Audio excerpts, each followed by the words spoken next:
इस कार्यक्रम के पुण्यार्जक हैं गुरु भक्त परिवार तिनसुकिया असम। वर्तमान शासनिक वर्धमान स्वामी के शासन में तीर्थंकर प्रभु की चरण निश्रा में बैठकर हम सभी जिन दिशा का श्रवण कर रहे हैं।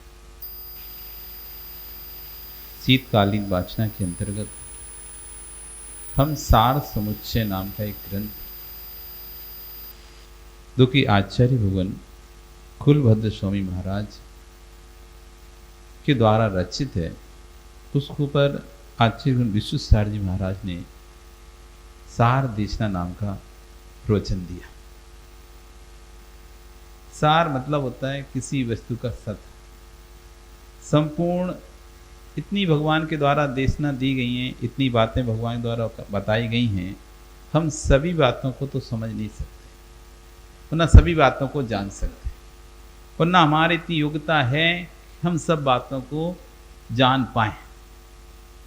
हम क्या गणधर भी जितना भगवान बोलते हैं, जितनी भगवान की दिव्य ध्वनि खिलती है, उतनी दिव्य ध्वनि को गणधर हमको नहीं बता पाते। जितना भगवान के अंदर ज्ञान है उतनी दिव्य ध्वनि नहीं गिरती। अनंत ज्ञान है उनके पास, तो केवल ज्ञान है, अनंत ज्ञान है, उस ज्ञान की कोई था ही नहीं है। ऐसे उस अनंत ज्ञान को भगवान की दिव्य ध्वनि में पूरा आ नहीं सकता, खिर नहीं सकती।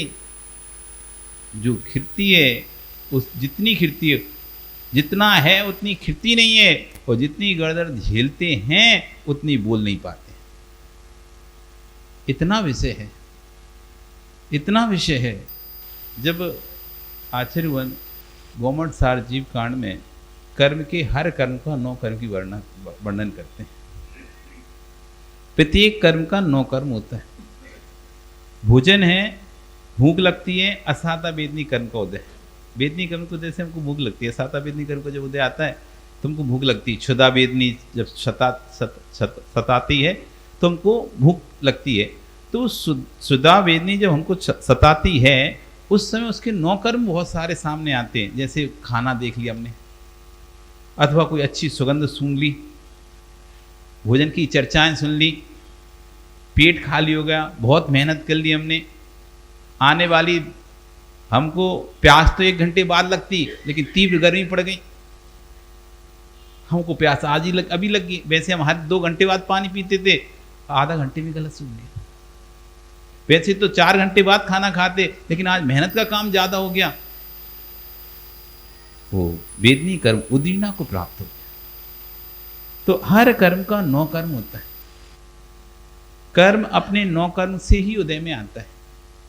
तो जैसे एक व्यक्ति भोजन करने बैठा और आपने उसको भोजन में बहुत सुंदर अच्छी तरीके से सादी थाली लगाई, उसकी सुंदर से अलग अलग जगह वस्तुएं रखी, बाटी रखी और सुंदर अच्छी सुंदर, आप देखना उसको भोजन करने के भाव बदल जाएंगे। अति प्रसन्नता के साथ वो भोजन करेगा। एक स्टील की थाली में आपने लगा के रख दिया, एक वही चांदी की थाली में, चांदी की कटोरी में आपने बढ़िया रखा है, उसी में आपका हलवा है, उसी में गुलाब जामुन है, उसी में सब्जी अलग अलग कटोरी रखी है, तो सामने आप रखिए, आप देखो आपका मन प्रसन्न हो जाए। आया जैसा प्रेजेंटेशन होता है सामने वाला, वैसा हमारा मन करता है। ऐसी जिनवाणी जो हम सुनते हैं, तो जितनी अच्छी तरीके से जिनवाणी के लिए प्रेजेंटेशन के लिए दिया जाता है प्रस्तुतिकरण, उससे वक्ता के अंदर प्रसन्नता आती है।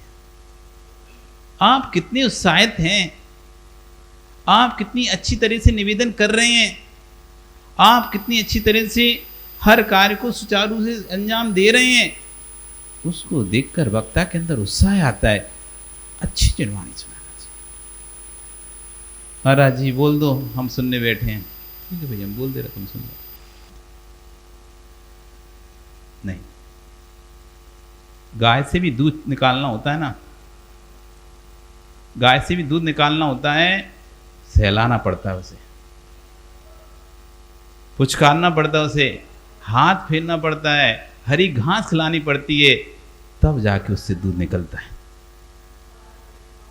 नहीं तो आप उससे दूध नहीं प्राप्त कर सकते गाय से। सीधे बैठ जाओ।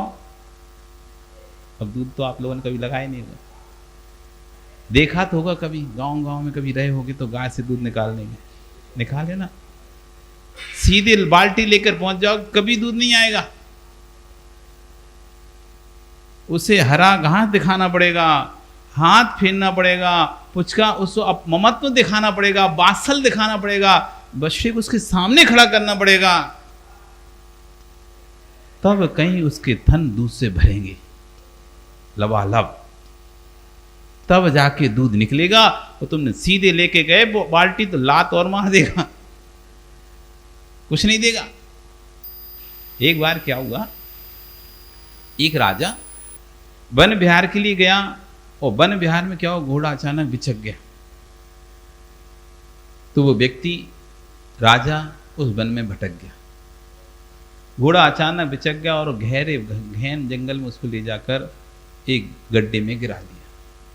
राजा जैसे ही गड्ढे में गिरा तो उसके हाथ पैर में जगह जगह छिल गया, चोट लग गई, वो वहीं पड़ा था। तब एक भील वहां से निकल रहा था, उसने देखा और उसकी राशि भूसप समझकर पूछा, आप कौन है? तो उसने, मैं अमुक नगर का राजा हूँ। तो आप तो मेरे राजा हुए, मैं भी तो इसी नगर की सीमा में आता हूँ। तो उसने उनको बाहर निकाला और अपनी कुटिया में ले गया और वहाँ पर उसका बड़ी उपचार किया उसने जड़ी बूटियों के साथ। उसके पास एक गाय थी, भील के पास गाय थी। राजा मलेच्छ था, मांसाहारी था, उसने तो मांस के अलावा कुछ खाने को और था ही नहीं। कहाँ दूध खीर खाई जिसने, वो तो मांस खाने वाला व्यक्ति, उसने कहाँ दूध खीर का आनंद दिया हो। पर जो भील था उसने बढ़िया उनको दूध से अनेक प्रकार के पकवान बनाए, अनेक प्रकार के पकवान बना बना के उसको खिलाए। राजा जल्दी से स्वस्थ हो गया। उसने कभी तक आज तक ऐसे पकवान नहीं खाए थे। क्या ही खाया था, मांस खाया था, चटपटा मांस खाया था, मीठा दुग्ध, ना तो दूध का पान किया ना तो ऐसे मिष्ट पकवान खाए। उसे लगा था ये तो अमृत है, सब देखो तो कितना अच्छा है। तो उसने पूछ लिया, ये तुम्हें कहाँ से मिलता है, कौन देता है तुमको? तो बोला, मेरे पास कामधेनु है। कामधेनु मतलब होता है गाय, गाय का दूसरा नाम होता है कामधेनु। मेरे पास कामधेनु है, वही ये सब कुछ देती है। राजा के तो दिमाग में बैठ गया, ये कामधेनु तो मुझे चाहिए। इसलिए बड़े लोगों से थोड़ा दूर रहना चाहिए, प्रभुत्व जिनके ज्यादा उनसे थोड़ा दूर रहना चाहिए। और एक नीतिकार कहते हैं, उनको अपने घर में ज्यादा नहीं बुलाना चाहिए। जो नेता हैं या विशेष पदों पे कोई आसीन हैं, जिनकी बहुत ज़्यादा चलती है, ऐसा है जो जिस चीज़ पे निगाह पड़ जाए वो अपना ले लेते हैं, ऐसे व्यक्तियों को अपने घरों में ज़्यादा नहीं बुलाना चाहिए, अपनी वस्तुओं को ज़्यादा नहीं दिखाना चाहिए, अपने घर की स्त्रियों को, अपने घर के सामान को उनके सामने प्रदर्शित नहीं करना चाहिए। क्या पता कब उनका मन आ जाए, चाहिए फिर तो उनको वो नहीं दोगे, एन केन पिकरण साम दाम दंड भेद, किसी प्रकार से वो वस्तु को हासिल करेंगे। इसलिए पहले के लोग जो व्यवस्थाएं थी घरों की, बहुत सुंदर व्यवस्थाएं थी। हमको लगता था कि इतनी सारी जगह का कोई उपयोग नहीं कर रहे लोग। हमको लगता था कि हमारे पूर्वज इतनी बड़ी जगह में बस 4 कमरे बनाए, ये इतना बड़ा आंगन छोड़ दिया, ये बाखर छोड़ दिए, पोखरी छोड़ दी, ये छोड़ दिए। उद्देश्य समझो, पहले घर के बाहर 2 चबूतरे रहते थे, दोनों तरफ गेट के, जिसको अंदर घर में प्रवेश नहीं करना, बाहर के बाहर निकालना, चबूतरों पे काम करना, निकाला। फिर उसके बाद एक और अंदर कमरा होता, उसमें फिर चबूतरे 2 रहते थे। थोड़ा और घनिष्ठ है तो उनको उस गद्दी वहां बनी हुई है, उस गद्दी पे बैठा के वहीं वहीं निपटा दिया। फिर उसके बाद एक आंगन होता था, कोई और ज्यादा घनिष्ठ है, आंगन तक उसको लेके जाते थे, आंगन में निपटा कर देते थे, घर के कमरों तक नहीं पहुंचाते थे। जो बहुत ही सगा होता था वही घर के कमरों में पहुंचता। नेता अभिनेता पॉलिटिक्स, जो बीच की बाखर होती है, जहां गद्दी बस वहां बिठाला, चाय पानी पिलाई और वहीं कभी विदा। देख नहीं पाए इनके घर में है क्या और घर कितना बड़ा है और लोग कहाँ कहाँ रहते हैं, कुछ ही पता नहीं चलता था। आज तो इतना छोटे छोटे घर हैं, हर एक जगह का उपयोग किया जाता है। तो वही हॉल में सब दिख जाता है, एक हॉल से सब पता जाता है कहाँ किचन है, कहाँ बेडरूम है, कहाँ डाइनिंग रूम है, कहाँ स्टोर रूम है, कहाँ पैसे रखने का स्थान है। सब एक व्यक्ति एक आपके हॉल में बैठकर पूरा आपके घर को चेक कर सकता है। उसे कहीं जाने की जरूरत नहीं है, एक सोफे पे बैठे रहेगा, आधा घंटे में आपके पूरे घर की स्कैन कर लेगा। आप किधर टॉयलेट जाते हैं, किधर वॉशरूम जाते हैं, किधर सोने जाते हैं, किधर खाने जाते हैं, किधर, हर बात एक हॉल से पता चल जाएगी। सब खुला, ओपन। नीतिकार कहते हैं कि कभी भी राजा को अथवा पूर्वशाली व्यक्ति को अपनी बहुमूल्य बेशकीमती सुंदर वस्तु नहीं दिखाना चाहिए, क्योंकि उनका मन आ गया उस पर तो फिर या तो प्राण जाते हैं, नहीं तो वस्तु जाती है। नहीं देंगे तो प्राण लेंगे वो, या जबरदस्ती अपहरण कर लेंगे, अथवा देना पड़ेगा। अब जैसे ही उसने कामधेनु का नाम सुना, अब तो राजा के अंदर था मुझे वो कामधेनु चाहिए, किसी भी कीमत पे वो कामधेनु चाहिए। और वो कहता है कि ये लो तुम पैसे की थैली, मुझे कामधेनु चाहिए। इधर जब तक ढूंढते ढूंढते सैनिक भी वहां पहुंच गए उस स्थान पर जहां राजा था। मंत्री तो उन्होंने मुंह मांगी उसकी राशि देने का बोला, और मंत्री ने एक पोटली भर कर उसको दिया कि राजा ने चाहिए, मतलब चाहिए, आपको देना पड़ेगा। वो कहते हैं नहीं भी, मेरा तो ये कोई मैं बेचने के लिए नहीं रहा, ये तो मेरी घर का परिवार का एक सदस्य जैसा है, ये तो मेरी गाय, मैं इसको दे नहीं सकता किसी को। तो मंत्री समझाता भैया दे दे, पोटली मिली रही है, नहीं तो ये भी नहीं मिलेगी, गाय की गाय चाहिए। तो राजा का तो मन आ गया उस पर, अब चाहिए राजा को कामधेनु। तो वो बेचारा विवश होकर उसको गाय देनी पड़ती। राजा गाय को ले गया और उसने महलों में उसको गाय को रखा। अब उसको याद आ रही थी उन्हीं चीज़ों की जो पकवान उसने खाए थे, दूध से बने हुए अच्छे अच्छे गुलाब जामुन, अच्छे अच्छे सब पकवान जो दूध से बनते हैं, मावा से बनते हैं, सब खाए थे। अब उसको याद आ रहे थे मावा, कतली, काजू बर्फी, सब याद आ रही थी। अब वो क्या करता है, उसको तो क्या बोला था, कामधेनु ने दिया है। अब वो एक बड़ा सा कुपरा मंगवाया उसने और उसके आगे रखा, कामधेनु इसमें बर्फी दे, कामधेनु इसमें रसगुल्ला दे। अब कामधेनु दे नहीं रही कुछ, तो उसने सोचा आगे से नहीं देती, पीछे से देती हो, तो उसे कुपरा पीछे रख दिया। फिर बोला कामधेनु गुलाब जामुन दे, रसगुल्ला दे, ये दे, वो दे। अब कामधेनु कुछ भी नहीं दे रही। उसने थोड़ा हाथ फेरा, और जैसे ही हाथ फेरा तो उसने गोबर करा और लहसुन करा। अब उसे आ गया गुस्सा कि देखो ये कामधेनु वहां तो सब देती थी, तो यहां कुछ भी नहीं दे रही है।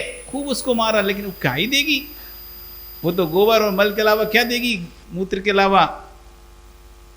और बहुत उसको पीटा, लेकिन वो कुछ नहीं दिए। बाद में आखिरी में गुस्से में उसको वापस वहां भेजा गया। ये धोखा किया है मेरे साथ, ये तो कुछ देती नहीं है। और वो व्यक्ति को तो पता ही था कि ये तो कुछ निकाल भी नहीं सकता, तो वैसे ही पोटली रखा था। और जैसे ही वापस लाया उसने कहा तुम्हारी काम, लो ये कामधेनु, कुछ नहीं, तुमने धोखा दिया हमको, तुमसे आप पहले तो ये अपनी पैसे पकड़ो और ये हमको वचन दो कि आप फिर से नहीं मांगोगे, तो हम बताएंगे कैसे देती है। हाँ नहीं मांगेंगे, वचन देते हैं। आप बताओ आपको यहाँ कैसे देती थी, हमारे यहाँ क्यों नहीं दी। तो गाय कुछ नहीं देती है, वो दूध देती है।